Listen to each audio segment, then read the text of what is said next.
वक्रतुंड महाकाय सूर्यकोटि समप्रभ निर्विघ्नं कुरु मे देव सर्वकारेषु सर्वका। जय गणेश जय गणेश जय गणेश। स्वागत है आप सबका हमारे और आप ही के YouTube चैनल साइंस विद सूरज के ऊपर। गणेश चतुर्थी का पावन पर्व चल रहा है और आज की इस पर्टिकुलर लेक्चर में हम बात करने वाले एक मस्त से चैप्टर की control and coordination. Life process करवा दिया है, एसिड करवा दिया, केमिकल रिएक्शन करवा दिया, लाइट करवा दिया। अब बायोलॉजी के सेकंड चैप्टर को उठाने की बारी आन पड़ी है, तो चलिए शुरू करते हैं। कंट्रोल एंड कोऑर्डिनेशन, अरे यार बहुत इजी चैप्टर है, काफी इजी चैप्टर है। लाइफ प्रोसेस इतना वास्ट नहीं है और डिसेंट इनफ चैप्टर है। 3-4 लेक्चर्स में कंप्लीट आ जाएगा। पहले पार्ट्स वाइज आ रहा होगा, फिर वन शॉट आ रहा होगा।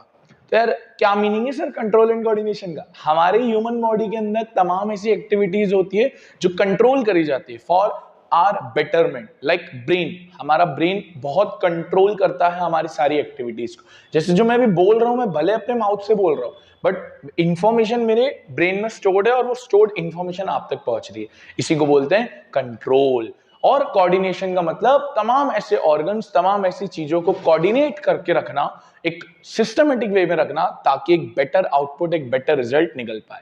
तो इस चैप्टर में आप करने क्या वाले सर? इस चैप्टर में आप बात करेंगे इसकी, हाँ जी, इसकी ब्रेन की।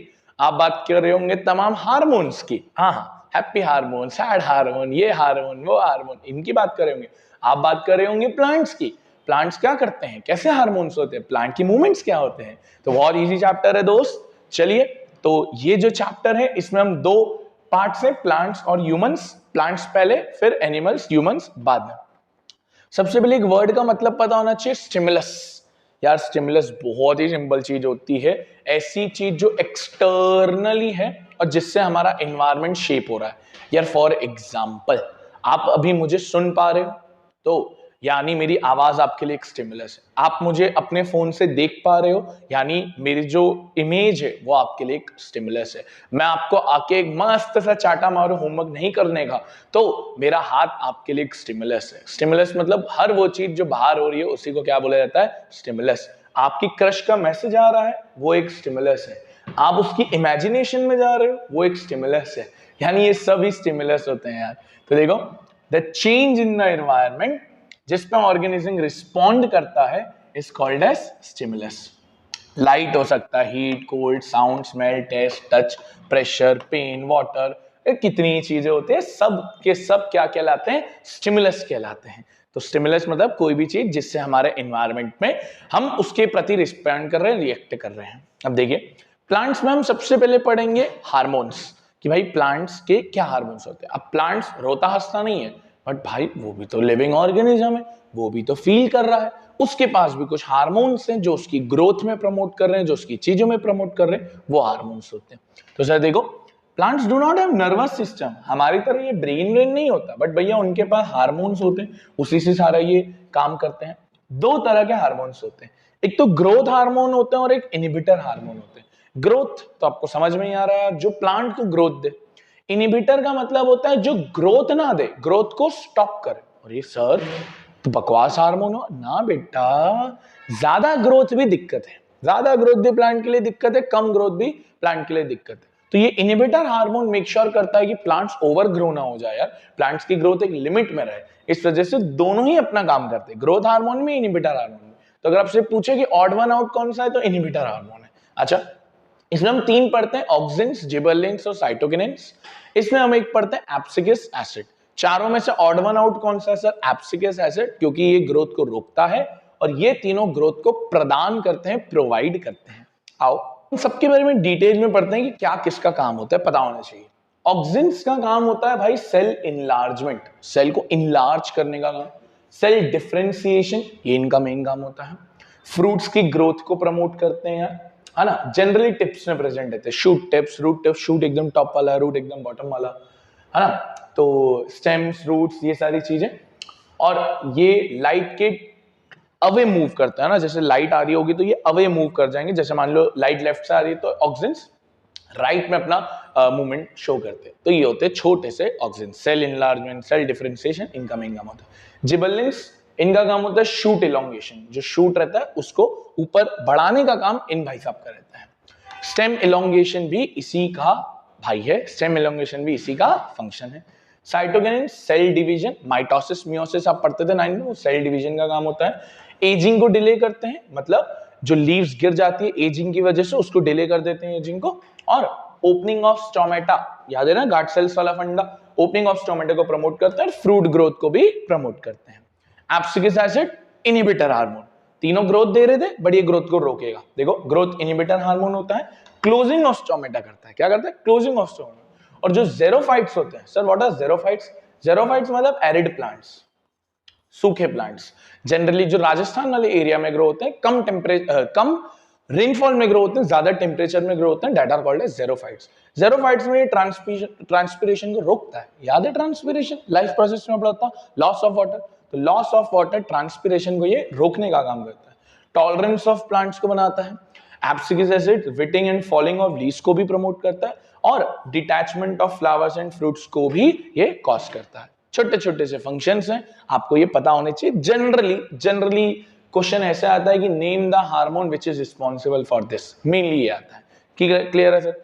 अब सर इसी तरीके से प्लांट के मूवमेंट होते हैं, दो मूवमेंट होते हैं, tropic movement, nastic movement. Tropic movement, nastic movement. Tropic movement वो मूवमेंट होता है जो एक स्टिमुलस की तरफ होता है। स्टिमुलस मैंने आपको बताया वो चीज जिसपे हम रिएक्ट कर रहे हैं या प्लांट्स रिएक्ट कर रहे हैं, तो स्टिमुलस की तरफ होता है। नास्टिक मूवमेंट वो होता है जो एक स्टिमुलस की तरफ रिएक्ट नहीं करता है, जो स्टिमुलस की तरफ रिएक्ट नहीं करता है। तो ट्रॉपिक स्टिमुलस की तरफ करता है, नास्टिक स्टिमुलस की तरफ नहीं करता है।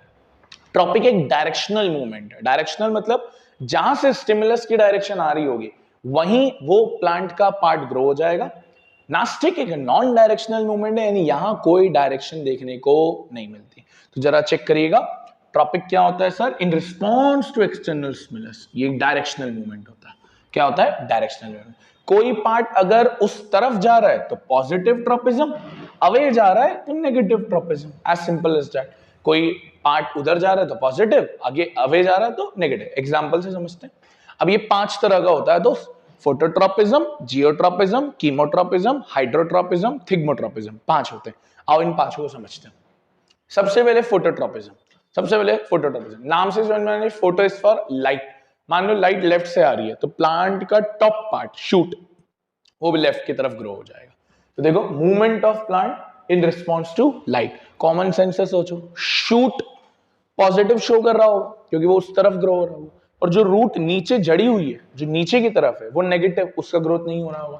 तो देखो shoot and stem show positive whereas roots show negative, roots away जाती है। इसी तरीके से आता है geo. Geo is for gravity. Gravity से कौन जुड़ा रहता है? अर्थ से कौन जुड़ा रहता है? रूट्स। तो रूट्स इसमें पॉजिटिव शो करेगी, शूट्स इसमें नेगेटिव शो करेगी। कितना आसान। देखो इन रिस्पॉन्स टुवर्ड्स ग्रेविटी, तो रूट्स जो होगी वो पॉजिटिव शो करेगी, शूट्स जो होगी वो नेगेटिव शो करेगी। Chemo is for chemical. जैसे पॉलन ट्यूब की ग्रोथ होना, अभी ये पॉलन ट्यूब ना भी समझ में आए तो छोड़ देना, ये आप रिप्रोडक्शन चैप्टर में पढ़ोगे पॉलन ट्यूब क्या होता है। तो movement of plant in response to chemical, जैसे पॉलन ट्यूब का ओव्यूल की तरफ ग्रो होना, ये भी होता है। जैसे ये लाइट वाला एग्जांपल देखो, ये उधर मुड़ गया, ये ग्रेविटी वाला एग्जांपल और ये कीमो वाला एग्जांपल, तीनों एग्जांपल मैंने आपको दे दिए। तीनों के बाद आता है हाइड्रो मींस वाटर। तो हाइड्रो मींस वाटर, ये देखो in response to water.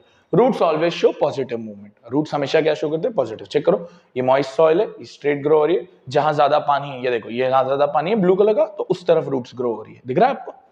थिग्मो is for support. जैसे मनी प्लांट में एक स्टिक लगाई जाती है ताकि उसकी ग्रोथ एक स्ट्रेट वे में हो, उसी जो स्टिक लगाई है उसके आजू बाजू हो। तो देखो इन रिस्पॉन्स टू टच और सपोर्ट, जिसको हम बोलते हैं मनी प्लांट, क्यूकम्बर, ये सारे इसके अंदर आते हैं। अच्छा, इसकी एक वीडियो है मैंने एक बनाई थी गार्डन में जाके, मैंने काफी ऑब्जर्व किया था थिग्मोट्रोपिज्म को, तो आपके स्क्रीन पे वो वीडियो आ रही होगी, वो भी देख लो। इसके बाद ट्रॉपिक मूवमेंट के बाद आता है नास्टिक मैंने जैसे बोला था भैया ये स्टिमुलस की तरफ नहीं होता, नॉन डायरेक्शनल होता है। तो देखो response is not determined by direction of stimulus, है ना, जो डायरेक्शन ऑफ स्टिमुलस है उससे डिटरमाइन नहीं होगा, नॉन डायरेक्शनल मूवमेंट होता है। क्या होता है? Non directional movement. इसमें दो आते हैं दोस्त, एक आता है थिग्मोटैक्टिक इन रिस्पॉन्स टू टच।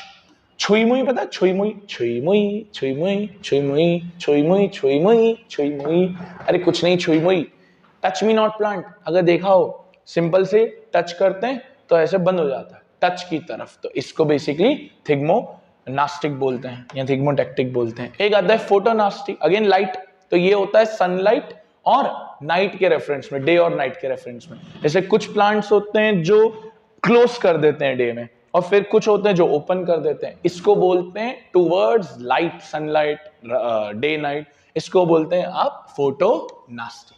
ठीक, क्लियर? छोटा सा टॉपिक था, 5 टॉपिक मूवमेंट के, वर्ड से ही समझना है, और 2 नास्टिक मूवमेंट के और 4 हार्मोन्स। ये होता है हमारा पूरा प्लांट टॉपिक डन। हाँ, छोटा सा ही टॉपिक था प्लांट। अब हम नेक्स्ट, स्टिमुलस तो मैंने बता ही दिया है क्या होता है ना, स्टिमुलस हम जानते ही हैं ऑलरेडी।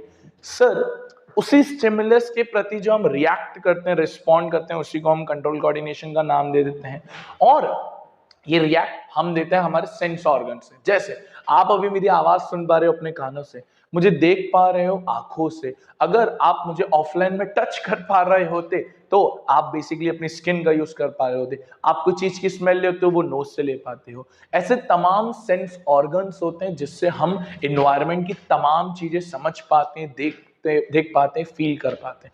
उन्हीं चीजों को, उन्हीं सेंस ऑर्गन को हम रिसेप्टर्स कहते हैं। क्या कहते हैं? रिसेप्टर्स कहते हैं। तो देखो, एक तो हमारा नर्वस सिस्टम के थ्रू भी होता है और हार्मोनल सिस्टम के थ्रू भी होता है। अब रिसेप्टर जैसे मैंने बोला 5 होते हैं बेसिकली।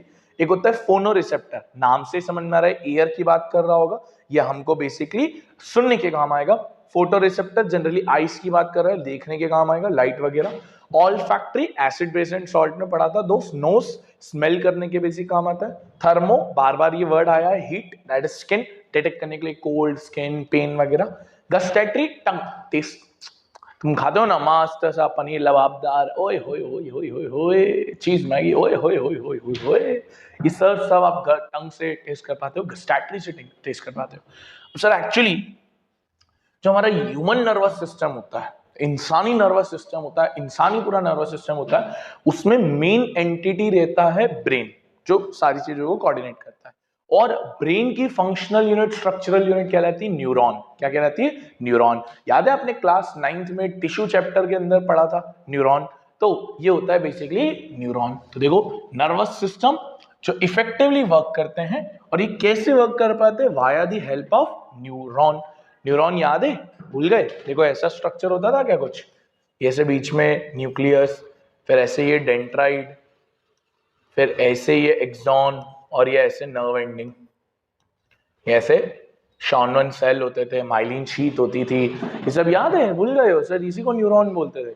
इसका थोड़ा अच्छा डायग्राम मैं आपको दिखाऊं तो ये रहा, ये देखो, ये थोड़ा अच्छा डायग्राम दिख रहा है। ये एक्सॉन होता था, ये आपकी बेसिकली नर्व एंडिंग होती थी, ये जैसे पूछ झाड़ू जैसे दिख रही है वो आपकी डेंड्राइट होती थी, ये बीच में न्यूक्लियस होता था, ये सेल बॉडी होता था, ये बेसिकली न्यूरॉन होता था। अब न्यूरॉन ब्रेन की फंक्शनल यूनिट है, जिसका काम क्या होता है? जिसका काम होता है सिग्नल भेजना। जैसे फॉर एग्जांपल यार, मैं अभी बोल पा रहा हूँ, बोल वाले मैं अपनी टंग से पा रहा हूँ, बट इन्फॉर्मेशन यहां से यहां तक आ रही है। तो एक्चुअली ये जो इन्फॉर्मेशन यहां से यहां तक पहुंच पा रही हो, वाया दी न्यूरॉन्स पहुंच पा रही। मैं कुछ मूवमेंट कर रहा हूँ तो ये न्यूरॉन्स की वजह से हो पा रहा है। तो बेसिकली हमारी ह्यूमन बॉडी में न्यूरॉन्स का काम क्या होता है दोस्त? न्यूरॉन्स का काम होता है एक जगह से दूसरी जगह सिग्नल भेजना, ताकि चीजें इफेक्टिवली कोऑर्डिनेट हो पाए। देखो, the functional and structural unit of nervous system, जैसे मैंने बोला, लार्जेस्ट सेल होता है भैया बॉडी के अंदर, एक वायर की तरह दिखता है, और मिलियंस रहते हैं। जैसे क्या क्या बेसिक पार्ट्स इसके अंदर बताया मैंने, एक तो कैरी करता है मैसेजेस लार्जर डिस्टेंसेस के लिए, और ये ट्रांसफर करता है इंपल्सेस को, यानी एक सिग्नल को, एक नर्व इंपल्स को, सिग्नल को ट्रांसफर करने के हेल्प आता है। अब देखो, थोड़ा न्यूरॉन के स्ट्रक्चर की अगर बात करोगे, वैसे तो हम इसका जब ट्रांसमिशन ऑफ नर्व इंपल्सेस पढ़ेंगे, कैसे ट्रांसफर होता है, तब तो आप देखोगे ही। जो सेल बॉडी है वो एक एनिमल सेल की तरह रहती है, जिसके अंदर cytoplasm, that is the liquid वाला पार्ट, है ना। लॉन्ग और थिन फाइबर्स रहते हैं जो बेसिकली न्यूरॉन से अटैच रहते हैं, जिनको नर्व फाइबर्स कहा जाता है। शॉर्टर फाइबर्स को डेंड्राइट्स, लॉन्गर फाइबर्स को नर्व एंडिंग्स। लॉन्गेस्ट फाइबर देखो एक्सॉन, बीच के अंदर जो आता है, एक्सॉन के ऊपर एक शीट कवर रहती है, 9 में पढ़ा था, माइलिन, फैट्स और प्रोटीन वगैरह से बनती है। ये बेसिकली स्पीड, सिग्नल को फास्टर प्रोवाइड करने के बहुत काम आती है। अब सर मेन आता है नर्व इम्पल्सेस ट्रांसफर कैसे होती है? बहुत ही सिंपल है, काफी सिंपल है। देखो, मान लो सबसे पहले एक न्यूरॉन है, उसका एक्सॉन कनेक्टेड है ना, ये देखो इसका एक्सॉन है प्रीवियस न्यूरॉन का, और फिर ये एक और न्यूरॉन है, फिर ये दूसरा न्यूरॉन है, ऐसे कनेक्टेड है। तो यहां से लेट से कोई सिग्नल लिया, लेट से ब्रेन है, उसने लेट से एक सिग्नल दिया, that signal is called is electrical signal. किसने दिया? इलेक्ट्रिकल सिग्नल दिया। इलेक्ट्रिकल सिग्नल लिया किसने? डेंड्राइट ने। किसने लिया? डेंड्राइट ने, पहले न्यूरॉन की, ये ऑरेंज कलर का जो दिख रहा है, पहले न्यूरॉन ने जैसे ही इसकी सिग्नल अडॉप्ट किया, ये फिर आगे ट्रेवल करेगा, ये देखो लिखा भी है इलेक्ट्रिकल सिग्नल, ये एक्सॉन के थ्रू आगे ट्रेवल करेगा, अब ये पहुंचेगा नर्व एंडिंग। अब प्रॉब्लम क्या है ना, जो दूसरा न्यूरॉन कनेक्टेड है, जैसे दो न्यूरॉन आपस में कनेक्टेड है, प्रॉब्लम क्या है कि कंबाइनली कनेक्टेड नहीं है, बीच में थोड़ी सी स्पेस है, जिस स्पेस को हम बोलते हैं साइनैप्स। क्या बोलते हैं? Synapse. The gap between two adjacent neurons, दो न्यूरॉन्स के बीच में जो गैप होता है उसको साइनैप्स बोलते हैं। अगर साइनैप्स नहीं होता तो डायरेक्टली इलेक्ट्रिकल सिग्नल अगले न्यूरॉन पे जाता, बट प्रॉब्लम क्या है, जैसे ही इलेक्ट्रिकल सिग्नल नर्व एंडिंग पे पहुंचा, नर्व एंडिंग में पहुंचा, नर्व एंडिंग में पहुंचा, फिर जाएगा साइनैप्स, जो गैप है।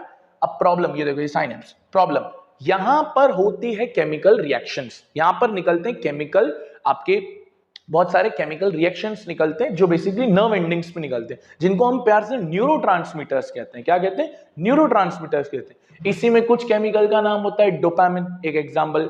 तो यहां पर साइनैप्स गैप में यहां पर केमिकल रिएक्शन टुक प्लेस होती है, फिर केमिकल्स आगे पहुंचते हैं नेक्स्ट न्यूरॉन की डेंड्राइट पे, पहले न्यूरॉन की नर्व एंडिंग, फिर साइनैप्स, साइनैप्स पे केमिकल रिएक्शन हुई, फिर सेकंड न्यूरॉन के आपके डेंड्राइट पे। अब डेंड्राइट के ऊपर रिसेप्टर्स प्रेजेंट रहते हैं जो इस केमिकल सिग्नल को अगेन कन्वर्ट कर देते हैं किसके अंदर? इलेक्ट्रिकल सिग्नल में। किसमें कन्वर्ट कर देते हैं? इलेक्ट्रिकल सिग्नल में।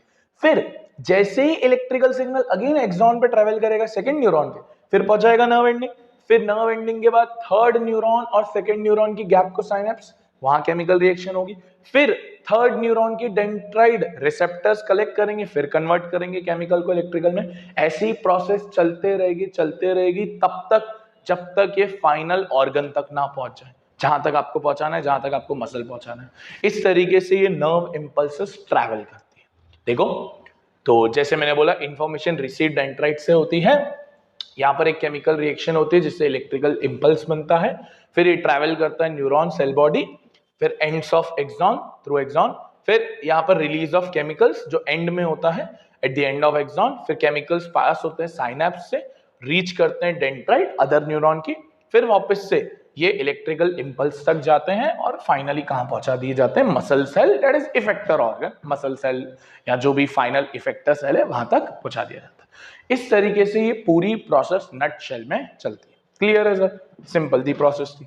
अब आओ नर्वस सिस्टम में, बहुत छोटा सा टॉपिक है, बहुत इंपॉर्टेंट टॉपिक भी है कि ब्रेन क्या है, ब्रेन के कितने पार्ट्स हैं, वो सब। नर्वस सिस्टम तीन तरह का होता है: central nervous system, peripheral nervous system, autonomic nervous system. Central nervous system, peripheral nervous system, autonomic nervous system. Autonomic nervous system हमारे कोर्स में नहीं है, ऑटोनॉमिक नर्वस सिस्टम हमारे कोर्स में नहीं है। Central nervous system, that is main, सबसे main, जिसमें दो चीजें आती है, ब्रेन और स्पाइनल कॉर्ड, ब्रेन और spinal cord. Peripheral nervous system एक सपोर्टिंग नर्वस सिस्टम है, सपोर्ट करता है। इसके अंदर दो ही चीज आती है, क्रेनियल नर्व्स और स्पाइनल नर्व्स, बाद में बात करेंगे, पहले इधर की बात करते हैं। ब्रेन के तीन हिस्से होते हैं: forebrain, midbrain, hindbrain. Forebrain, midbrain, hindbrain, simple से part, front brain, midbrain, hindbrain. फिर इन सबके भी फर्दर पार्ट्स होते हैं। फ्रंट ब्रेन, फोर ब्रेन के सेरिब्रम और आपके हाइपोथैलेमस या ऑल्फैक्टरी लोब्स बोलते हैं, सेरिब्रम और हाइपोथैलेमस। मिड ब्रेन के कोई पार्ट्स नहीं होते। हिंड ब्रेन के तीन पार्ट्स होते हैं, कौन कौन से? सेरिबेलम, हिंड ब्रेन के तीन पार्ट्स होते हैं, सेरिबेलम, पोन्स और मेडुला ऑब्लंगेटा, मेडुला ऑब्लंगेटा। अब आओ इन सब के मेन फंक्शन समझते हैं और क्या क्या इनके काम होते हैं। सबसे पहले सेंट्रल नर्वस सिस्टम, जिसमें ब्रेन और स्पाइनल कॉर्ड आते हैं, मेन पार्ट्स होते हैं। ब्रेन की बात करते हैं, ब्रेन हमारा सबसे हाईएस्ट कोऑर्डिनेटिंग सेंटर, इसको प्रोटेक्शन प्रोवाइड करता है क्रेनियम। क्या प्रोवाइड करता है? क्रेनियम, ये भी ध्यान रखना है। देखो, तो it is protected by the bony box in the skull called as cranium, cranium से इसको प्रोटेक्ट करता है। इसी के अंदर एक फ्लूइड रहता है, सेरिब्रो स्पाइनल फ्लूइड, जो हमको मैकेनिकल शॉक से प्रिवेंट करता है। किससे प्रिवेंट करता है? मैकेनिकल शॉक से। अभी देखो ये ब्रेन का हिस्सा, थोड़ा जूम इन करता हूं मैं, देखो, तो सबसे पहले ये क्रेनियम जो प्रोटेक्टिंग लेयर होती है, फोरब्रेन। फोरब्रेन के दो पार्ट्स पढ़े थे, एक पढ़ा था सेरिब्रम और दूसरा हाइपोथैलेमस, फिर फोरब्रेन के बाद आ गया आपका ये मिड ब्रेन, कहाँ गया, ये रहा व्हाइट कलर का एकदम सेंट्रली लोकेटेड मिड ब्रेन। फिर हिंड ब्रेन देखोगे तो तीन, पॉन्स, मेडुला और सेरिबेलम, पॉन्स, मेडुला, सेरिबेलम, ठीक है, इस तरीके से ये काम होगा। अब आओ इन सबके फंक्शन समझते हैं। सबसे ज्यादा मेन तो इनके फंक्शंस का ही है सर, कि क्या क्या फंक्शन से प्रमोट करते हैं। फोर ब्रेन तो जैसे मैंने बोला फ्रंटल पार्ट है, इसमें आता है सेरिब्रम। सर ये मेन थिंकिंग पार्ट है, हमारी logical reasoning, understanding, learning, reading, writing, ये सब कौन कंट्रोल करता है? सेरिब्रम। कौन कंट्रोल करता है? सेरिब्रम। देखो सेंसेशंस हो गए, एक्शंस हो गए, या लर्निंग, रीजनिंग, ये सारी चीजें कौन कंट्रोल करता है? फोर ब्रेन के अंदर सेरिब्रम। मिड ब्रेन पे आओगे तो भैया ये reflex movement of head, neck, trunk, प्यूपिल की साइज, इन सबको कहीं ना कहीं आपका मिड ब्रेन कंट्रोल करता है। प्यूपिल की साइज हो गया, नेक के मूवमेंट्स हो गए, ट्रंक के मूवमेंट्स हो गए, इन सबको कौन कंट्रोल करता है? मिड ब्रेन कंट्रोल करता है। Hind brain, back side of the brain, इसमें तीन है। पॉन्स, ये रेस्पिरेशन रेगुलेट करता है। क्या रेगुलेट करता है? रेस्पिरेशन। आपने लाइफ प्रोसेस में पढ़ा था ना, एनर्जी लेना with the help of food by breaking with the help of oxygen. Cerebellum, ये बॉडी बैलेंस और पोस्टर में हेल्प करता है, और ये वॉलेंट्री एक्शंस को हेल्प करता है। कौन से? वॉलेंट्री एक्शंस को। देखो ये कौन गया, हाँ, walking, dancing, riding a bicycle, ये सब वॉलेंट्री होते हैं, आपकी मर्जी से होते हैं। किसकी मर्जी से होते हैं? आपकी मर्जी से होते हैं। इसको सेरिबेलम बोला जाता है। मेडुला ऑब्लिंगेटा, ये स्पाइनल कॉर्ड और ब्रेन को कनेक्ट करता है। पीछे रीढ़ की हड्डी और ब्रेन को ये कनेक्ट करता है, ये ध्यान रखना, it connects brain with spinal cord, और ये इनवॉलेंट्री एक्शंस को कंट्रोल करता है। सेरिबेलम वॉलेंट्री को कंट्रोल कर रहा था, ये किसको कंट्रोल कर रहा है? आपके इनवॉलेंट्री को, जैसे heart rate, breathing, BP, coughing, sneezing, ये सारे के सारे जो एक्शंस होते हैं वो कौन कंट्रोल करता है? आपका मेडुला ऑब्लिंगेटा। तो ये हैं सारे। आपको इसका क्वेश्चन बोर्ड्स में कैसे दिखेगा? सर क्या पूरा ब्रेन पूछ लेगा? ना, पूछेगा क्या? Name the part of the brain which is associated with these actions. कौन सा इवेंट, कौन सा, वो कवर करता है।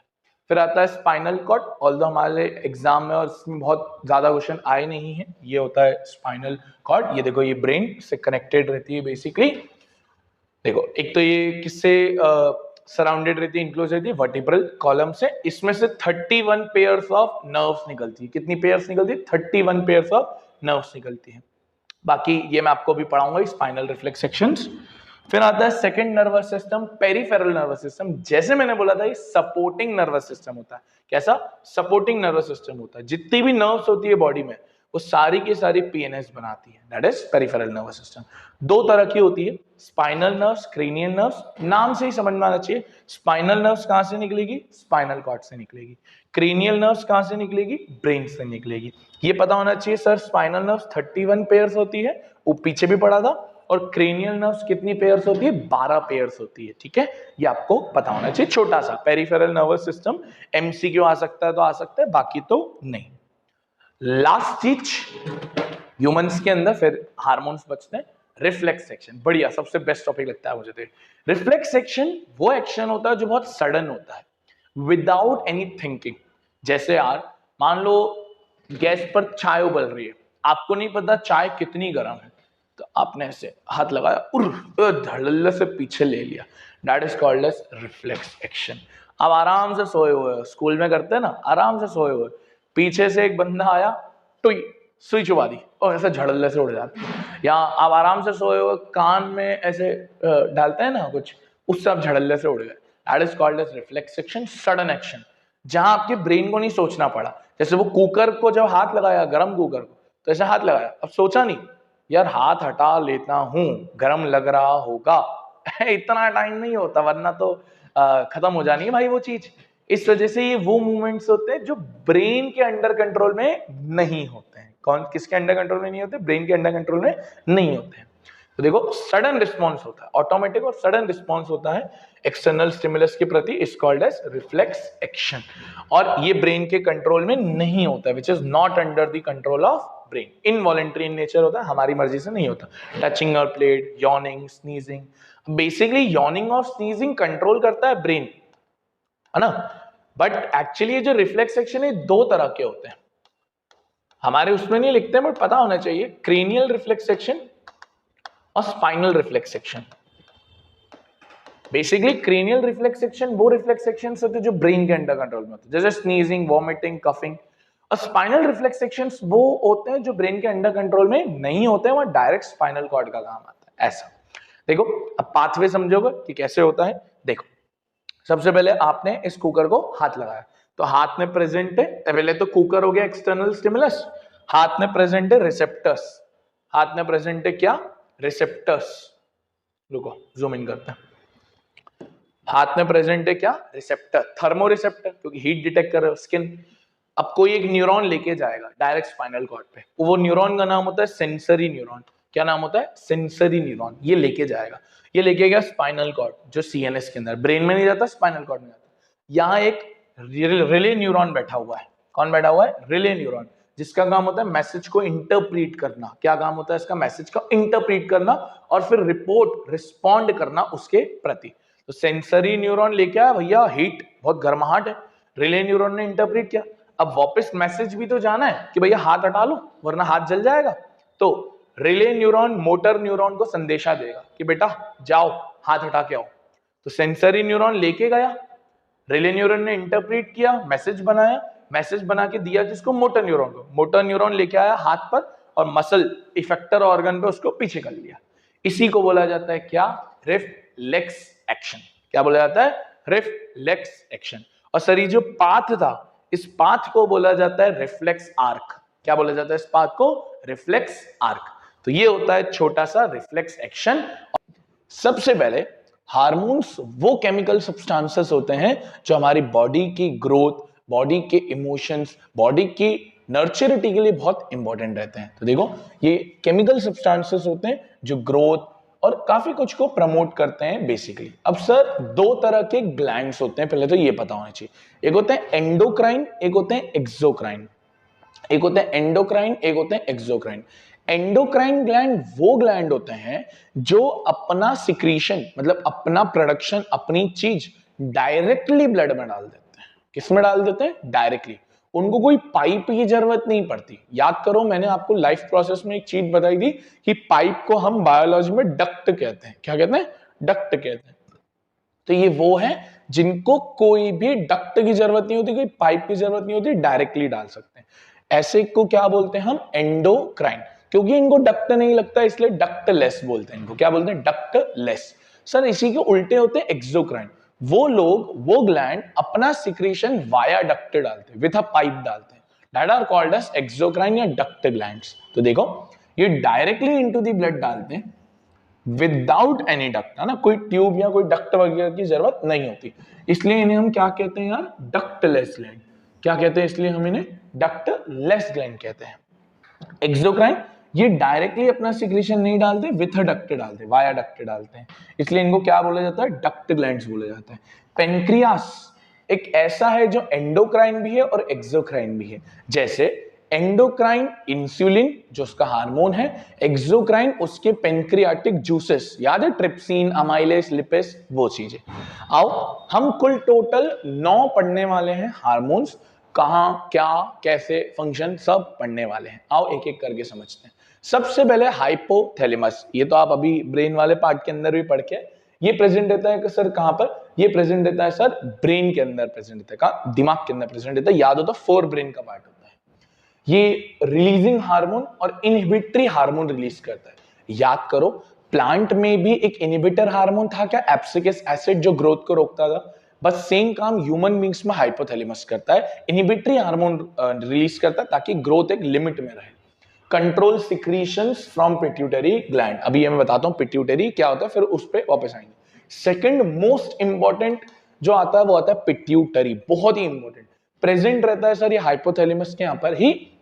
पिट्यूटरी ग्रोथ हार्मोन निकालता है। जैसे बॉडी की हाइट, बॉडी की मसल, बॉडी के बोन से जो ग्रोथ होती है ना, वो पिट्यूटरी की वजह से हो जाती है। सर इसका ओवर सिक्रीशन और अंडर सिक्रीशन टॉल भी बना सकती है एक इंसान को और शॉर्ट भी बना सकती है। हिंदी में जैसे एक को लंबा बोलते हैं, बौना बोलते हैं, इंग्लिश में उसके लिए टर्म होती है कि अगर ओवर हो गया तो जाइजेंटिज्म, और अगर बौना रह गया, कम छोटा हाइट का रह गया, तो बोलते हैं ड्वार्फिज्म। अब पिट्यूटरी के सिक्रीशन को कौन कंट्रोल करता है? हाइपोथैलेमस। इसलिए यहां पर लिखा हुआ था it control the secretion of hormones from pituitary. जो पिट्यूटरी के सिक्रीशन से उसको कौन कंट्रोल करता है सर? हाइपोथैलेमस। पहले इनकी एक बार लोकेशन भी देख लो यार दोस्त, ये देखो, सबसे पहले देखोगे तो ये हाइपोथैलेमस और फिर उसके नीचे देखने को मिलता है पिट्यूटरी। फिर आते हैं थर्ड के ऊपर। थर्ड के ऊपर आता है थायराइड। नेक क्या प्रेजेंट रहता है? ये विंड पाइप से जैसे मैंने बोला नेक क्या प्रेजेंट रहता है, इसका हार्मोन का नाम होता है थायरॉक्सिन। क्या नाम रहता है? थायरॉक्सिन। इसके अंदर आयोडीन प्रेजेंट रहता है जो बहुत इंपॉर्टेंट रहता है। डॉक्टर्स भी कहते हैं ना आयोडाइज सॉल्ट खाओ, देखो बताता हूं क्यों। क्या काम होता है सर? रेट ऑफ मेटाबॉलिज्म को कंट्रोल करना, कार्ब्स का, फैट्स का, प्रोटीन्स का। अगर आप आयोडाइज सॉल्ट नहीं खाते हो तो भाई इसकी प्रॉब्लम हो सकती है। इवन गवर्नमेंट भी प्रमोट करती है कि आयोडाइज सॉल्ट खाओ ताकि आपको ऐसी प्रॉब्लम ना हो, थायराइड जैसी बीमारी ना हो। इसकी कम ग्रोथ, लेस ग्रोथ या ज्यादा ग्रोथ से प्रॉब्लम हो सकती है और एक डिसीज हो जाती है जिसको हम बोलते हैं गॉइटर। क्या बोलते हैं? गॉइटर। अगर सुनिए हो तो वेल एंड गुड। एक इंसान का ऐसा गला फूल जाता है उसको गॉइटर बोला जाता है, तो इसलिए भी आयोडाइज सॉल्ट रिकमेंड करी जाती है। इसकी लोकेशन देख लो यार दोस्त, अगर लोकेशन देखोगे तो आपको मिलेगा ये थायराइड, यहाँ पर नेक, यहाँ पर विंड पाइप के यहाँ पर ट्रैकिया के यहाँ पर। थायराइड से जस्ट नीचे आता है पैराथायराइड, जस्ट इसके नीचे ही रहता है। इसका हार्मोन का नाम है पैराथ्रोन।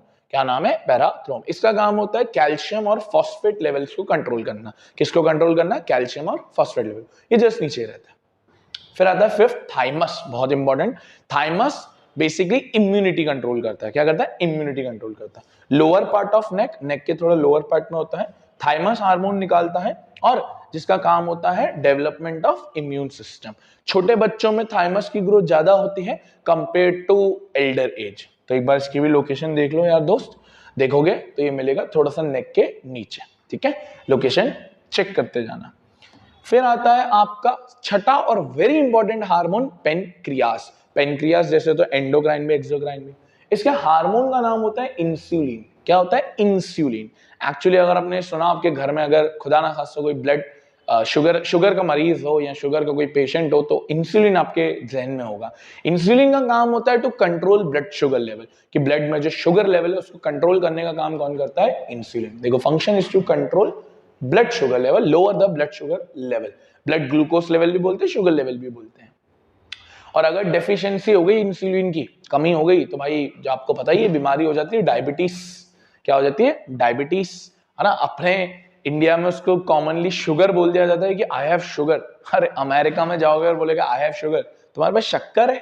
अरे नहीं यार, वैसे उसका कॉमन वर्ड डायबिटीज है, हमारे इंडिया में बोलचाल में हो गया।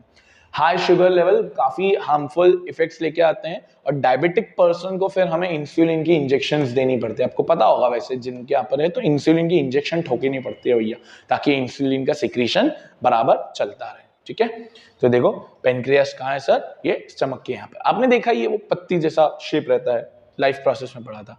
फिर आता है एडेनिल, बहुत बढ़िया ग्लैंड है यार ये तो। इसका हार्मोन का नाम है एडेनिलीन। क्या नाम है इसका? एडेनिलीन। इसको इमरजेंसी हार्मोन बोलते हैं। क्या बोलते हैं? Emergency hormone. अरे बहुत बढ़िया हार्मोन। देखो, मान लो आपके पीछे कुत्ता पड़ गया, खुदा ना खास्ता पड़े बट पड़ गया, तो भाई देखो क्या मतलब वैसे बॉडी के अंदर से झंझनाहट हो जाती है, ब्लड प्रेशर बढ़ने लगता है, हार्ट बीट तेज हो जाती है, ब्रीदिंग रेट फास्ट हो जाता है, स्वेटिंग होने लगती है। तो उस समय जो हार्मोन निकला वो एडेनिल निकला। या आप कोई एडवेंचरस एक्टिविटी पे हो तो एडवेंचरस एक्टिविटी करी, या भूतिया कोई स्कैरी हाउस में हो क्या है, अगर जिनको डर लगता है तो, वरना तो फिर तो अलग बात है। तो आपने देखा होगा भाई एक अलग बॉडी के अंदर, तो उस समय ये हार्मोन निकलता है। ठीक है, ये heart rate, breathing rate, BP, called as gland of emergency. Emergency का ग्लैंड कहलाता है ये। देखो, to get into the lot of energy, मतलब ये बहुत खतरनाक है कि आप बहुत जल्दी भागना चालू कर जाते हो किसी पर्टिकुलर इवेंट से। ठीक है, ये आपका एडेनिल। ये देखो, ये रहा एडेनिल। के बाद आता है टेस्टिस, मेल में प्रेजेंट रहता है, सुना होगा, पेयर ऑफ टेस्टिस रहते हैं। टेस्टिस का हार्मोन का नाम है टेस्टोस्टेरोन। क्या नाम है? टेस्टोस्टेरोन। मेल के अंदर ये प्यूबर्टी लेवल को कंट्रोल करता है, ग्रोथ को प्रमोट करता है, वॉइस को प्रमोट करता है, ये सारी चीजें इसके काम होते हैं। देखो टेस्टोस्टेरोन, सेकेंडरी सेक्सुअल कैरेक्टर्स की ग्रोथ को जनरली ये प्रमोट करता है। आपने छोटी क्लासेस में पढ़ा होगा प्यूबर्टी एडोलेसेंस, उसको कंट्रोल करता है। सिमिलर तरीके से फीमेल में प्रेजेंट होता है ओवरीज।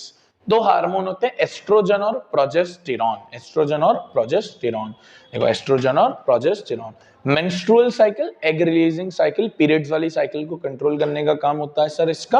और ये भी वही जैसे मेल के अंदर टेस्टोस्टेरोन ग्रोथ प्रमोट कर रहा है सेकेंडरी, वैसे ही फीमेल के अंदर भी ये हार्मोन्स सेकेंडरी ग्रोथ को प्रमोट करते हैं। हाँ, progesterone is more of a pregnancy based hormone, ये थोड़ा प्रेगनेंसी बेस्ड हार्मोन ज्यादा कहलाता है। ये हैं आपके सारे के सारे 9 हार्मोन्स, ठीक है। यहाँ टेस्टिस आ जाएगा और फिर ये ओवरीज आता है इन फीमेल्स अलग बॉडी के अंदर। ये हैं आपके 9 के 9 हार्मोन्स और 2 ग्लैंड्स एक्सोक्राइन, एंडोक्राइन। तो आई होप आपको ये चैप्टर समझ में आया होगा। प्लांट हमने डन कर लिया, ब्रेन वाला पूरा पार्ट हमने डन कर लिया और हार्मोन्स हमने डन कर लिया। नेक्स्ट वीडियो में हम दूसरे चैप्टर की बात करेंगे। Thank you for watching this video. Radhe Radhe.